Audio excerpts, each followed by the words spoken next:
article from A Day of Small Things. As you can see, I'm walking along a quite busy road, so I hope you can hear me.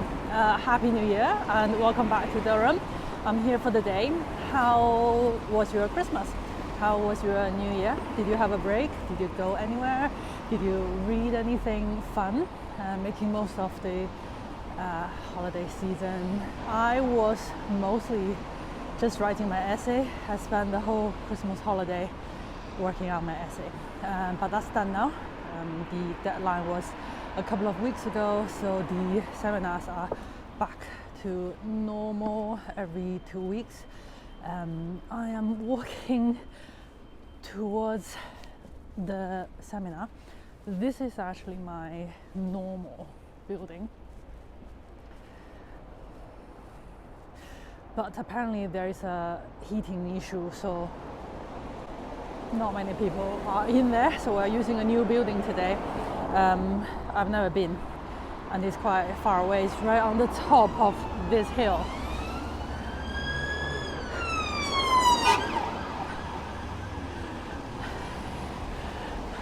Right, it's on the top of this hill. So this is the main route between towns. So town's behind me, and the train station is even further behind that way. If you think of this whole thing as like a line, so train station 15 minutes away, 15 minutes walk away, and then this is my normal teaching building, and I'm walking towards the library direction, and the building today is next to the library. So the library is on the top of the hill, and a lot of the teaching buildings that way, and also most of the, well, I'm not sure if it's most of, but a lot of the colleges where the students live and sleep and eat are up that way as well. So this is really a busy route, but you can see how much traffic there is and how many cars there are, and I'm going to show you just how wide the pavement is. Right, I personally think this is a bit narrow. This is actually not the most narrow part. You have 4 paving slabs across. They're quite small paving slabs, like not very big. And if you go further ahead, it gets even narrower, and this is quite quiet. There's nobody here.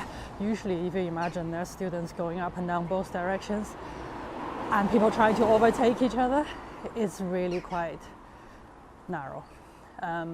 I was trying to show you how busy and narrow this is, but somehow today it's really quiet. There's nobody here. It's just me, so it kind of defeat the point. But anyway, right, I figured out why it was so quiet on the road and the pavement wasn't as narrow as I expected, because I was on the wrong road. I'm just correcting myself on the way to the library now. I'm not very good at navigating. My long-term viewers knew that. I'm still getting lost in Durham. I'm not too far away. I should stop filming and look at my Google Maps. It's raining a little bit. I'm just showing you the library, if you can see inside. I don't come here very often because it's the wrong direction to the train station and my teaching building, so I don't come here, and I don't think filmed here for you. But yeah, this is the library. I'm just going around to the front. Another reason I don't come here very often is because there's never any desk, never any free desks. Durham students definitely work a lot harder than the students from my home library. My home library is much emptier unless it's exam time. There's usually nobody there. Well, that's a bit exaggeration. Very few people there. Yeah, this is the library. Let me turn you around. A beautiful Bruce List, I don't know, 1960s, 70s architecture. I'm not actually sure, I'm just guessing from the look of it.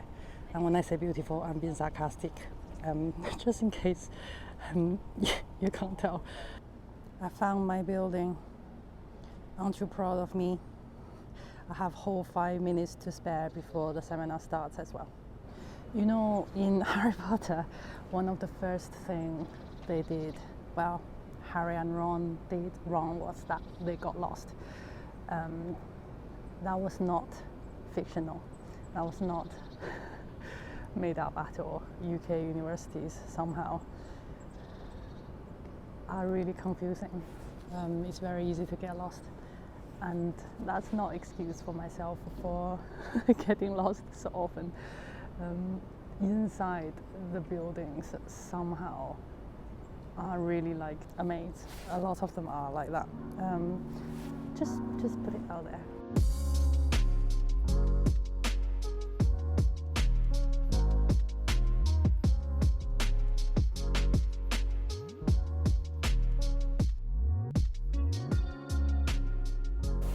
I am back to my home library now. It's about 10 to 6 in the evening. I had quite a full day, 2 seminars, and I have a lot to share with you.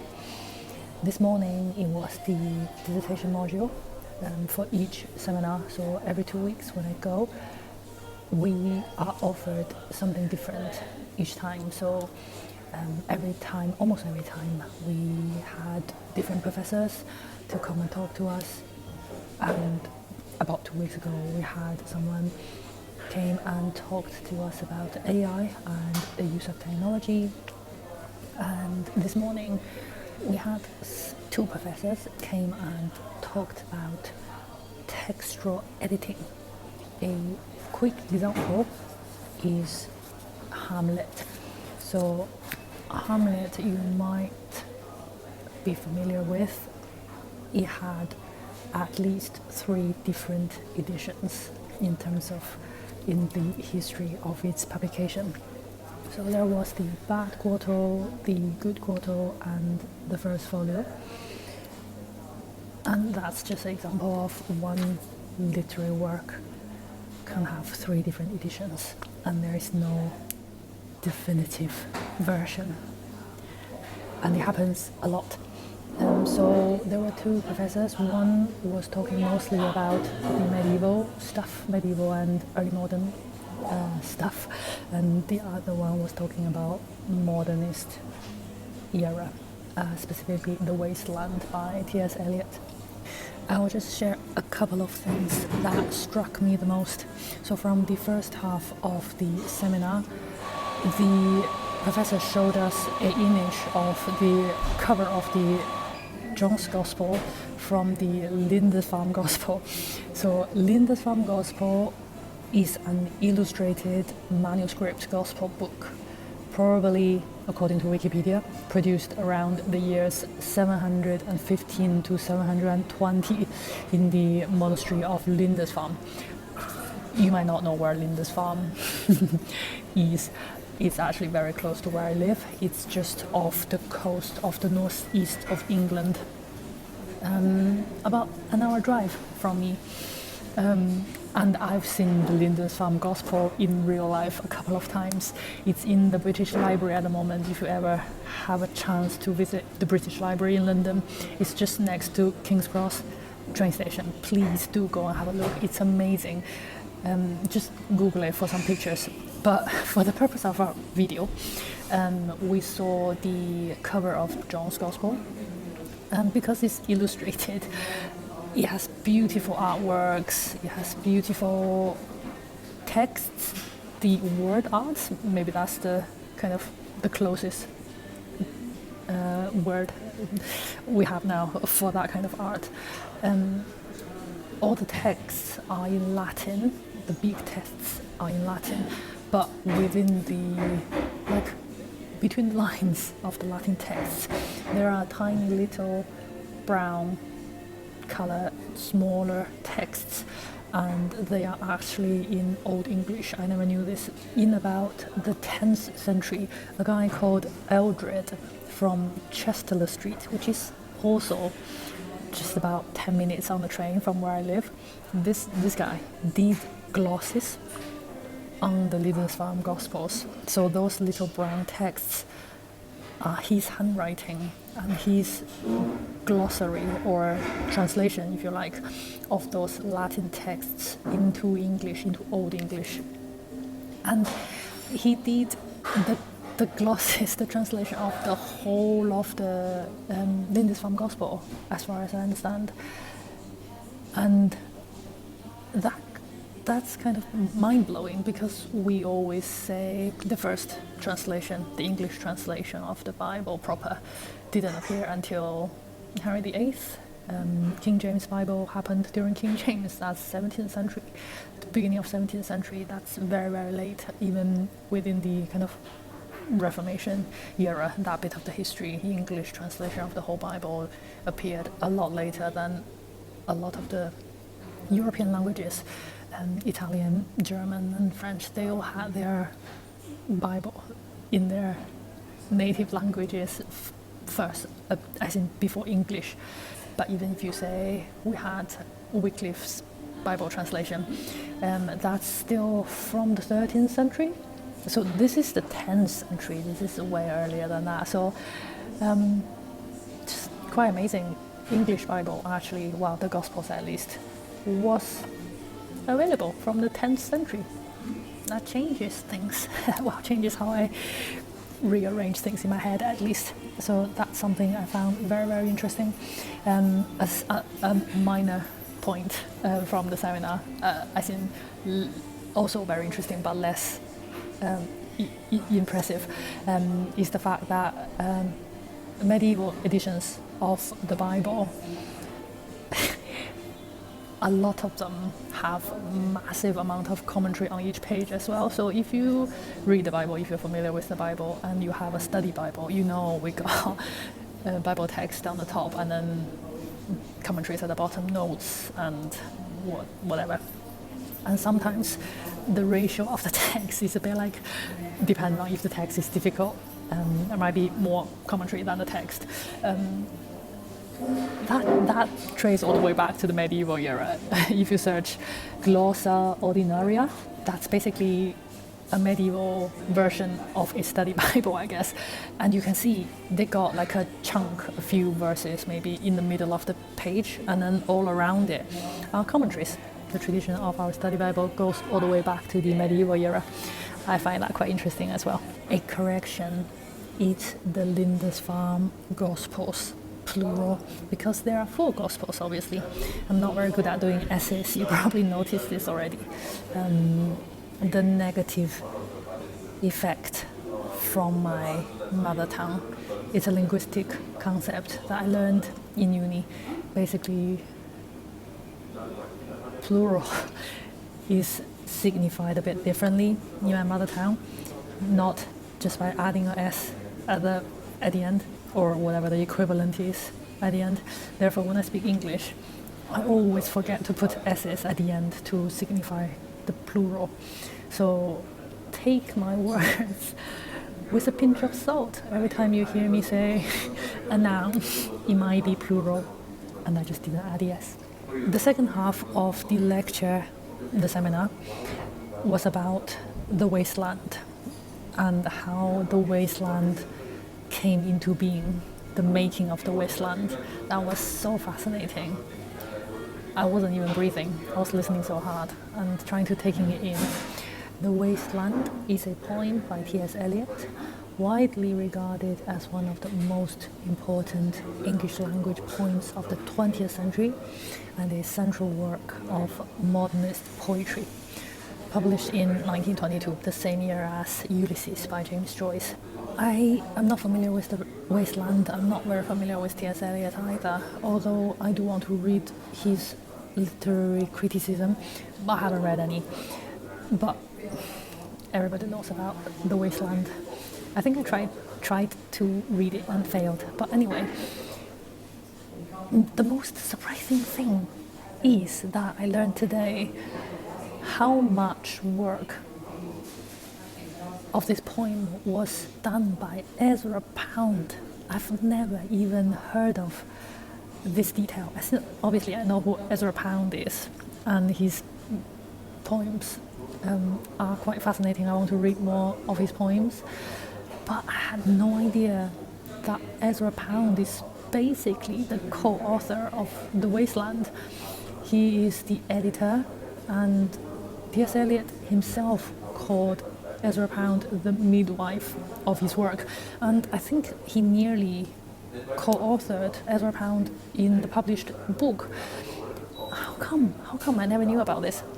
So a bit more details. When The Wasteland was first written down, as in first created, the first draft of The Wasteland was about 800 lines, and T.S. Eliot gave it to Ezra Pound to look at. And when he came back, there was 433 lines. That's like half of the poem got cut out by Ezra Pound. And that was the length that it was published. I have no idea how much Ezra Pound was involved in this work. I just don't think it's very fair. Anyway, the point is, this is a work with a lot of people's input and effort and suggestions and cutting out, putting in. It's not just one author's work at all. So Ezra Pound is obviously the biggest influence. And secondly, T.S. Eliot's wife made contributions as well. Apparently there was a not very flattering line about this naggy wife, and critics complained about how T.S. Eliot wasn't very nice about his wife. Apparently, if you look at the original manuscript, there are facsimiles of the original. You can see it is Vivian Eliot herself that commented on that line and said it's wonderful. she wanted that line. So that adds a lot to the reading of the poem. And also I said the publication of Ulysses was important around that era. A lot of the text was cut out by Ezra Pound, and the reason next to the lines is just JJ, which means James Joyce. James Joyce has written about this in Ulysses. You have to cut it out. James Joyce have written this. You need to cut it out. And it's just quite fascinating. Yeah, it just came back to my mind again, the beginning line of that poem about April is the cruelest month. Apparently that was identified by Ezra Pound.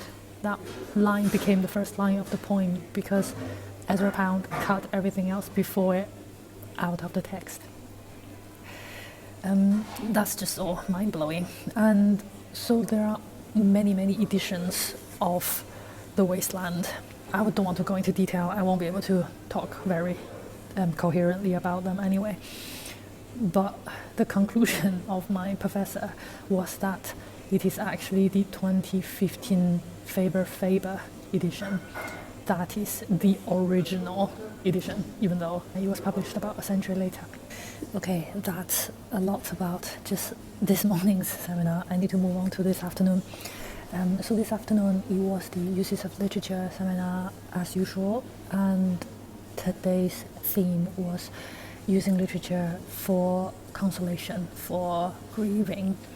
And the authors we mainly looked at were Zhang Dong and Hester Pulter. Zhang Dong, I'm sure a lot of you have heard of. Who is Hester Pulter? I want to introduce her to you because if you like poetry, specifically 17th century poetry, you won't do any harm to try it out. She is a poet from the 17th century, as I said. She's a lady, she's Lady Hester Pulter. That explains why she could read and write. She was very knowledgeable, you can tell from her poems. She read a lot of classical mythologies, probably a lot of classical works, and she referenced them a lot in her poems. And she wrote about 100 poems properly written, as in she probably had publication or preservation of her works in mind, because her works were not just written on scraps of paper by herself and tossed around. They were properly written down by scribes and put together as a collection and it got put away after she died and history passed on. But it was not lost. The whole collection was discovered in 1996, and people really saw the value in this, especially as a women author in the 17th century, I guess. And people have started putting them together, editing them, putting commentaries on them, and there is a whole website dedicated to her works called the Pulter Project, I think. The Pulter Project, if you just Google all of her works, I think, well, a lot of her works are on there with commentaries, with notes and explanations in two different versions. One is a more simplified, or what is it called? One has less notes, one has more notes, basically. Another feature of her life, sadly, is that she gave birth to 15 children, only 2 outlived herself. So she experienced the death of her children 13 times. And also, if you think about it, she was probably either pregnant or just given birth, or is about to give birth most of her adult life. So she wrote a lot of poems about being sick in bed, grieving for her children. A lot of the poems kind of fall under our theme for today. So we read specifically during the seminar her poem number 40, called "My Soul, Why Art Thou Full of Trouble?" and contrasting that with John Donne's "Death, Be Not Proud."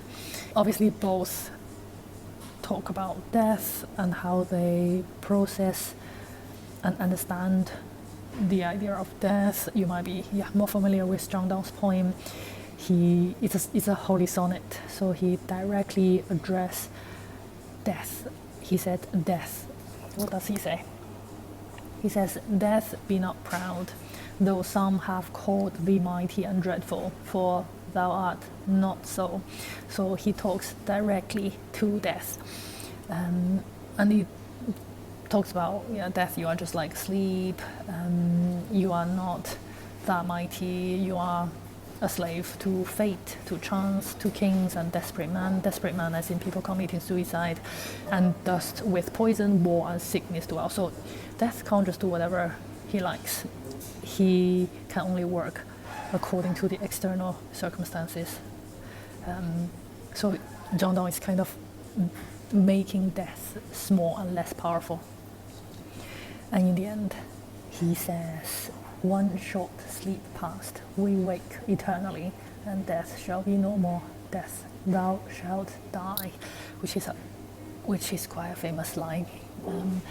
And Hester Pulter, I keep calling her Esther. She's Hester. Her poem is more reflective and less certain. So she starts with questions. She also talks to somebody in her poem as the second person. She doesn't talk to death, she talks to her soul. She said, "My soul, why art thou full of trouble and overwhelmed with grief? Dost thou not know this world's a bubble and cannot yield relief?" So she's talking to her soul. And you can tell, generally speaking, she believed in a Christian God, she believed in eternal life, resurrection and eternal life. It's very obvious. But interestingly, in this poem, she also explored the afterlife from a classical point of view. So she talks about we'll turn into ash, or she might turn into a toad, which is the idea of transmigration. It's just very interesting. She's kind of testing the ideas out. At the very end, she says, "Forget I shall then my sad story, and all my past annoys shall swallowed be of infinite glory, and crowned with endless joys." So she comes back to the Christian hope of eternal life, but within the poem she explores some other ideas and other worldviews, which are just very, it can be quite confusing. It just made me think, what do you actually believe? I can see the website now. So the Pulter Project website gives you the poems And there is the elemental version and the amplified version, with, they call it curations at the bottom, which are essays on various topics that's related to the poem on the top. It's a really good website. It looks very well done. Massive amount of resources on there. If you want to try her out, I highly recommend, just for something different, and you might not have heard of her. That's plenty for today. I need to go. For the next seminar, we are going to read Venus and Adonis by Shakespeare, which is one of his narrative poems. It's like a minor epic. I will tell you more next time. I'm doing a presentation on it, so I'm looking forward to it very much. That's all for today. Thank you for watching. I'll see you in my next one.